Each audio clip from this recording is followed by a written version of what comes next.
লোভ মানুষে একদম ফসায় ফেলে। যেমন কইরা ফসে ডিম ডিম ফসলে এই ডিম ফসা গন্ধ আপনি মুয়ের কাছে নিয়ে আসতেন না, এমনি গন্ধ, এমনি বিশ্রী গন্ধ।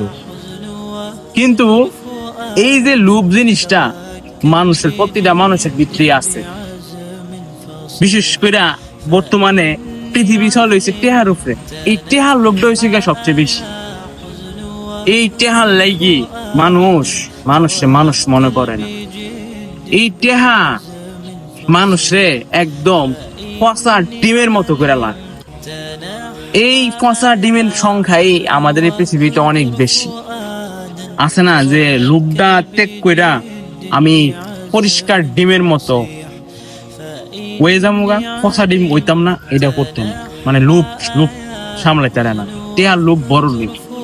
আর যারা লোভ সামলাইতে পারছে হেরাই জীবনে অনেক আনন্দ করে যাইতে পারতেছে।